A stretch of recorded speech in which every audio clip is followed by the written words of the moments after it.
Anda kembali di Sindo Malang bersama saya Aya Nufus. Pemirsa, Komisi Pemberantasan Korupsi menetapkan 3 orang anggota DPRD Kabupaten Ogan Komering Ulu, Sumatera Selatan sebagai tersangka kasus korupsi di lingkungan Dinas PUPR periode 2024-2025 dengan barang bukti sebesar 2,6 miliar rupiah.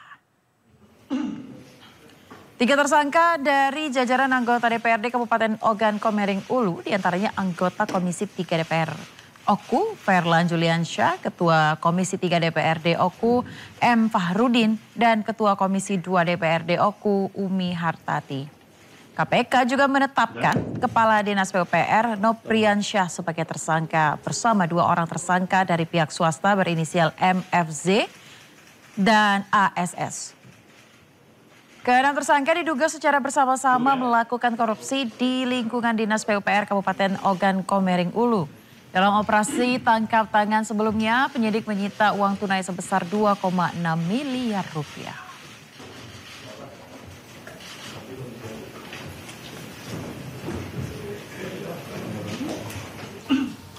Pada bulan Januari 2025, dilakukan pembahasan RAPBD Oku tahun anggaran 2025 agar RAPBD tahun anggaran 2025 dapat disahkan.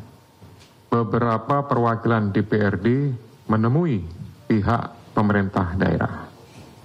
Kemudian pada pembahasan tersebut, perwakilan dari DPRD meminta jatah pokir seperti yang diduga sudah dilakukan. Kemudian disepakati bahwa jatah pokir tersebut diubah menjadi proyek fisik di Dinas Pekerjaan Umum dan Perumahan sebesar 40 miliar rupiah dengan pembagian nilai proyek sebagai berikut. Ya, jadi ini adalah perubahan ya untuk bisa merubah RAPBD yang ada di Kabupaten Oku.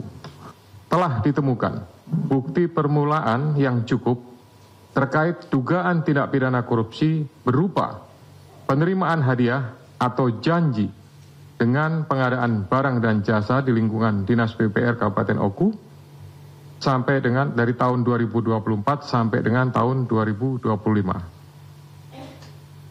Selanjutnya, semua sepakat untuk dinaikkan ke tahap penyidikan dan menetapkan status tersangka terhadap FJ, anggota DPRD Kabupaten Oku, bersama-sama dengan MFR, kemudian UM, dan NOP selaku Kepala Dinas PUPR Kabupaten Oku yang diduga melanggar pasal 12 huruf A atau pasal 12 huruf B dan pasal 12 huruf F dan pasal 12 huruf B besar Undang-Undang Nomor 31 Tahun 1999 tentang pemberantasan tindak pidana korupsi.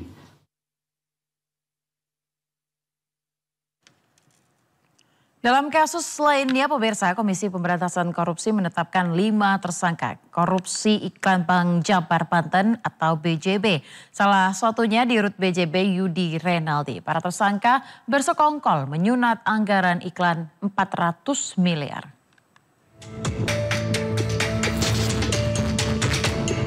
KPK akhirnya mengumumkan 5 tersangka korupsi iklan Bank Jabar Banten atau BJB. 3 tersangka dari internal Bank BJB termasuk Dirut Yudi Renaldi serta 2 orang pihak swasta. Korupsi berawal saat BJB menempatkan anggaran iklan 409 miliar melalui kerjasama 6 agensi yang ditunjuk Dirut BJB.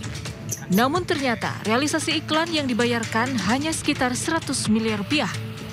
Suatu penempatan iklan yang sebenarnya PT BJB itu bisa langsung menempatkan ke media, namun digunakan pihak agensi guna mengambil sejumlah uang tadi di 2,5 tahun kurang lebih 222 miliar. Sebelumnya KPK menggeledah 12 lokasi termasuk rumah mantan Gubernur Jawa Barat Ridwan Kamil dan kantor BJB di Kota Bandung. KPK menyita sejumlah dokumen, deposito 70 miliar rupiah, kendaraan dan aset tanah bangunan. KPK juga akan memeriksa Ridwan Kamil sebagai saksi kunci dalam perkara rasuah tersebut. Tim Liputan iNews melaporkan. Ya, pemirsa, penyidik Kejaksaan Negeri Jakarta Pusat menggeledah kantor Kementerian Komunikasi dan Digital di Jalan Medan Merdeka Barat, Gambir, Jakarta Pusat. Penggeledahan terkait dugaan korupsi pengadaan pengelolaan Pusat Data Nasional Sementara atau PDNS tahun 2020 hingga 2024 saat masih bernama Kominfo.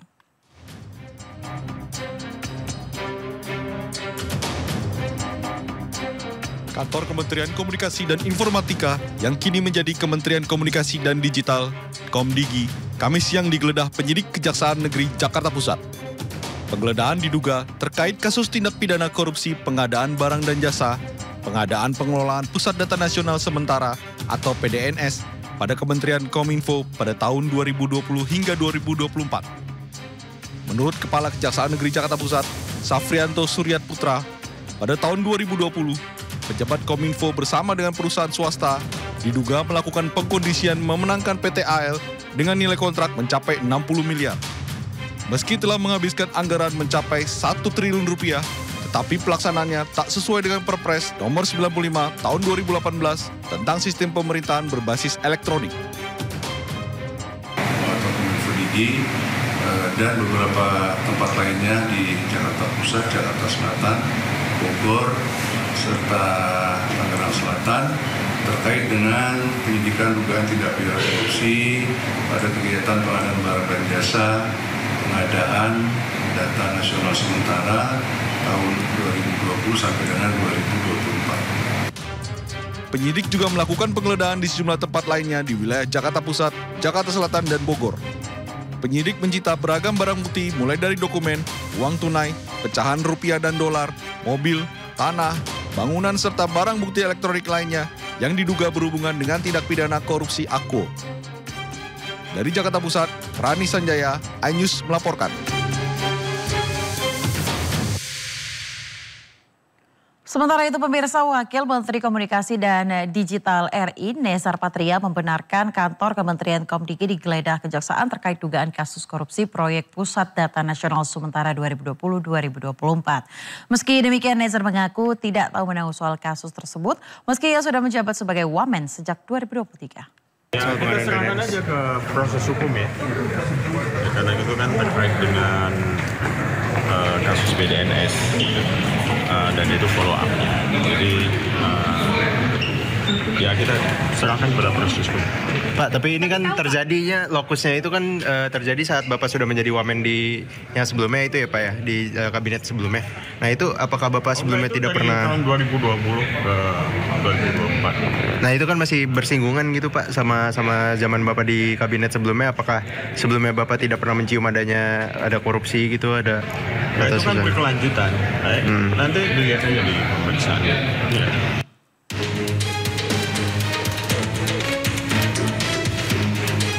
Kejaksaan Negeri Jakarta Pusat mencatat korupsi diduga mulai pada tahun 2020.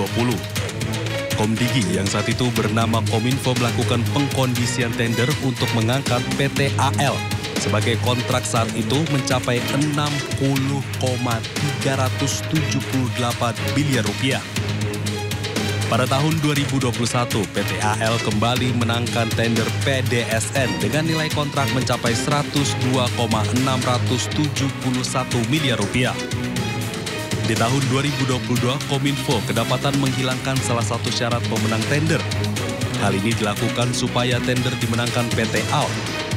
Nilai kontrak PDSN di tahun ini mencapai 188,900 miliar rupiah. Lagi dan lagi, PT AL menangkan tender PDSN tahun 2023 dan 2024. Pada tahun 2023, nilai kontrak mencapai 350,959 miliar rupiah.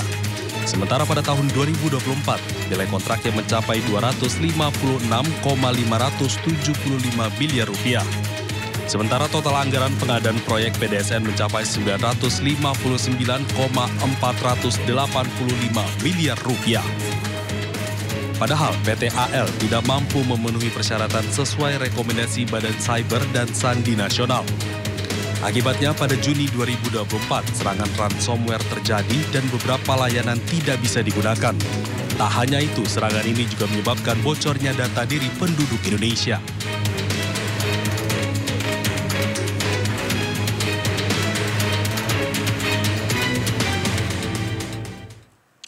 Pemirsa, Presiden Prabowo Subianto geram dengan banyaknya para koruptor yang maling uang negara. Prabowo bahkan menegaskan dirinya akan membangun penjara khusus koruptor di pulau terpencil agar para pembajak uang negara tidak bisa kabur. Pendidikan kunci daripada semuanya, tapi untuk pendidikan yang bagus kita perlu apa? Uang. Benar. Mencapai pendidikan tinggi tidak dengan omon-omon. Uang. Untuk itu kita harus pinter mengelola uang. Pinter, pandai, cerdas, handal, hemat. Iya kan? Bagaimana pepatah ajaran orang tua kita? Hemat pangkal kaya. Nggak ada boros bisa kaya. Nggak ada bocor bisa kaya. Nggak ada negara yang korupsi gila-gilaan bisa kaya. Tidak ada. Korupsi menuju negara hancur.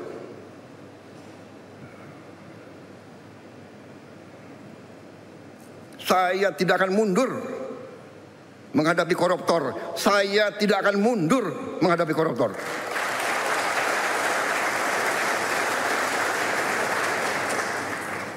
Mereka harus mengerti, saya ini siap mati untuk bangsa dan rakyat ini.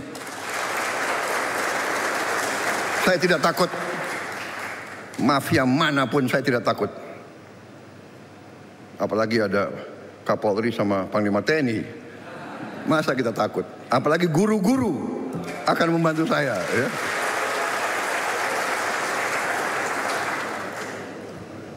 Saudara-saudara, koruptor-koruptor itulah yang buat guru-guru susah, dokter-dokter susah, perawat-perawat susah, petani susah. Karena itu, terima kasih dukungan saudara-saudara. Kita bersama akan menghadapi maling-maling itu. Dan kita akan mengusir mereka dari bumi Indonesia kalau perlu.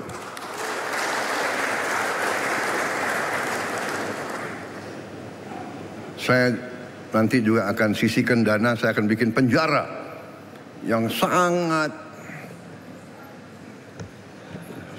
pokoknya sangat kokoh di suatu tempat yang terpencil, mereka nggak bisa keluar malam hari.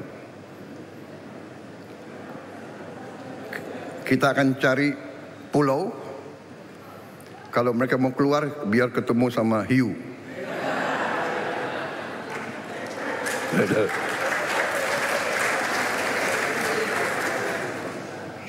Pemirsa, Wakil Gubernur Jakarta Rano Karno melarang pengurus rukun warga atau RW di Jakarta meminta tunjangan hari raya atau THR. Dan Rano menilai praktik minta THR ke pengusaha yang dilakukan pengurus RW di Jembatan 5 Jakarta Barat adalah perbuatan keliru. Beredar di media sosial surat edaran yang diduga dikeluarkan oleh pengurus salah satu RW di Jembatan 5 Jakarta Barat. Surat berisi permintaan uang tunjangan hari raya Lebaran ke para pengusaha yang menggunakan lahan parkir. Menurut isi surat ini, dana akan dialokasikan untuk anggota Linmas dan kepengurusan RW. Menurut Rano, hal ini tidak boleh dilakukan. Ia meminta seluruh pengurus RT dan RW di Jakarta tidak meminta THR ke pengusaha.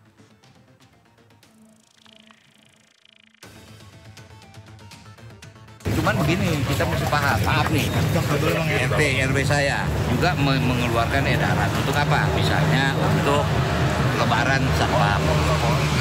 Itu sih normal gitu. Tapi juga ada ketentuan, jangan gila-gilaan, nggak boleh itu. Kayak petugas sampah, tukang sapu. Di komplek-komplek pasti begitu. Pasti dikolek dari Ya pemirsa, aplikator online Grab dan Gojek buka suara soal kriteria penerima bonus hari raya pengemudi dan kurir online. THR akan diberikan sepekan sebelum Lebaran.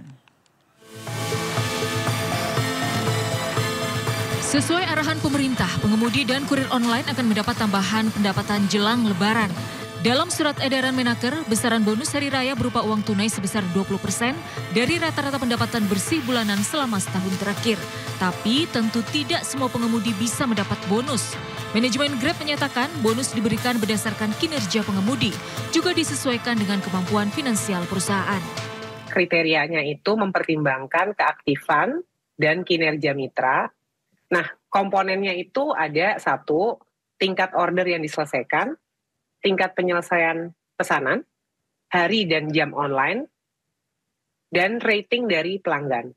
Kalau yang namanya bonus hari raya ini harus diberikan kepada semua mitra yang pengemudi yang terdaftar, aktif atau tidak aktif, maka kami dari Grab menyatakan nggak mampu.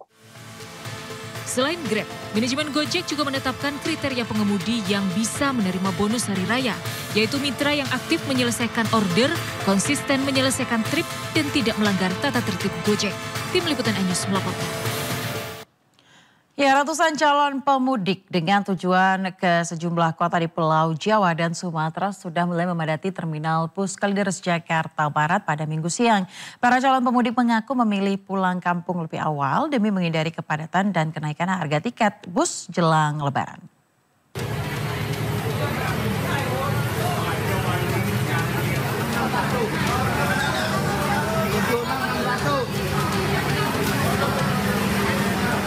Masyarakat yang hendak pulang kampung ke sejumlah kota di Pulau Sumatera dan Jawa ini tampak mulai berdatangan ke Terminal Bus Kalideres Jakarta Barat. Ratusan calon pemudik yang akan merayakan Hari Raya Idul Fitri di kampung halaman ini terlihat memadati ruang tunggu dan loket tiket terminal. Para calon pemudik mengaku memilih pulang kampung lebih dahulu demi menghindari kepadatan lalu lintas dan kenaikan harga tiket bus. Karena biar nggak terlalu rame di kapalnya juga, di jalannya juga, di bisnya juga. Iya, biar lamaan di kampung gitu. Terus di jalan juga belum rame. Kalau udah H-5 gitu kan, udah tusla juga naik dia. Sementara itu pihak pengurus perusahaan otobus di Terminal Kalideres mengungkapkan melakukan persiapan, terutama kelengkapan fasilitas bus dan menambah armada bus jika pada H-3 Lebaran mendatang terjadi lonjakan calon pemudik. Terkait harga tiket, para pengurus PO Bus Pulau Sumatera dan Jawa juga memprediksi akan terjadi kenaikan menjelang masa angkutan mudik Lebaran Idul Fitri nanti dengan kisaran 25%. Untuk sementara persiapan di saat mudik Lebaran, kita udah mempersiapkan diri dari busnya juga, dari check and rechecknya udah komplit semua. Adapun juga ada tambahan mobil bis pariwisatanya udah kita siapin. Baik, kalau kita regulernya ada 16 unit, ditambah dengan pariwisatanya ada 7 unit. Kalau untuk kenaikan harga kan kita berdasarkan dari perusahaan masing-masing, owner masing-masing. Apabila di saat tuslak di tertanggal 24, insya Allah itu Jawa Sumatera pada naik semua. Itu diperkirakan sekitar 25%. Pihak pengelola Terminal Bus Kalideres sendiri akan mendirikan posko keamanan terpadu, kesehatan, hingga posko pengecekan kelaikan armada bus dalam menghadapi angkutan mudik Lebaran Idul Fitri 2025. Dari Jakarta, Miftahul Gani, iNews melaporkan. Menteri Perdagangan Budi Santoso mengunjungi Pasar Ciracas, Jakarta Timur untuk memantau harga bahan pokok jelang Lebaran. Menteri Perdagangan juga memeriksa keberadaan minyak goreng minyak kita.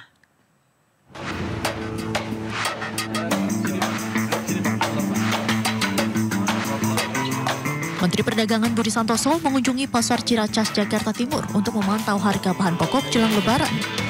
Kunjungan Mendak kali ini untuk memastikan bahwa pasokan bahan pokok aman dan terkendali selama bulan puasa hingga Hari Raya Idul Fitri. Mendak Budi pun mengungkapkan harga bahan pokok terpantau normal. Di antaranya harga daging ayam Rp26.000 per kilogram dan daging sapi Rp140.000 per kilogramnya. Dalam sidak tersebut, Mendak Budi juga membeli minyak goreng minyak kita 1 liter untuk dilakukan pengecekan apakah isi dalam kemasan sesuai dengan informasi takaran volume dalam kemasan.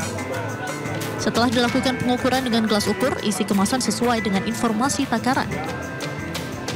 Harga minyak kita juga sesuai dengan harga eceran tertinggi, yakni Rp16.000 per 1 liter. Jadi cenderung harga-harga normal. Dan tadi kita lihat banyak ibu-ibu yang belanja untuk persiapan Lebaran. Jadi sekali lagi terima kasih kepada teman-teman, kepada KL, kepada instansi terkait, Satgas Pangan, ya, dan semua kami mengucapkan terima kasih atas kerjasamanya, atas bantuannya. Kita bersama-sama menjaga barang-barang ini, terutama menghadapi Lebaran. Jadi kita akan terus kontrol secara rutin ya harga-harga di seluruh Indonesia, ya. Agar pasokan terjamin, kemudian harga juga stabil, ya. Diketahui sidak dilakukan untuk memantau pergerakan harga bahan pokok di pasar, khususnya menjelang Hari Raya Idul Fitri. Dari Jakarta, Tim Liputan iNews melaporkan. Kementerian Energi dan Sumber Daya Mineral menargetkan pengembangan pembangkit listrik tenaga sampah atau PLTSA di 30 kota besar. Langkah ini dilakukan guna membenahi pengelolaan sampah yang kerap kali menjadi permasalahan di kawasan perkotaan yang membuat sampah menggunung di tempat pembuangan akhir. Kementerian Energi dan Sumber Daya Mineral menargetkan pengembangan pembangkit listrik tenaga sampah atau PLTSA di 30 kota besar dalam 5 tahun ke depan atau hingga 2029. Wakil Menteri SDM Yulio Tanjung mengatakan pemerintah memprioritaskan pengembangan PLTSA di kota-kota besar terlebih dengan kapasitas 20 MW per PLTSA. Dengan demikian total kapasitas PLTSA yang akan terbangun hingga akhir masa pemerintahan Presiden Prabowo Subianto yakni sekitar 600 MW. Yulianto menambahkan nantinya pembangunan PLTSA akan terintegrasi menggunakan teknologi yang tak hanya menjadi energi listrik, melainkan bisa dimanfaatkan dengan teknologi pirolisis yang dapat menghasilkan BBM. Langkah ini dilakukan guna membenahi pengelolaan sampah yang kerap kali menjadi permasalahan di kawasan perkotaan yang membuat sampah menggunung di tempat pembuangan akhir. Listrik dari sampah-sampah. Jadi yang kita lakukan pemetaan, jadi prioritas kota-kota besar terlebih dulu. Jadi kalau kota-kota besar itu kita targetkan sekitar 30 kota besar. Setiap kota besar itu bisa menghasilkan listrik sekitar 20 megawatt. Ini kan ya berarti ya sekitar 50, kapasitasnya sekitar 1 gigawatt. Nantinya Kementerian SDM akan menyampaikan izin prakarsa peraturan Presiden terkait pengelolaan sampah menjadi sumber energi baru dan akan berlaku di seluruh 538 kabupaten dan kota.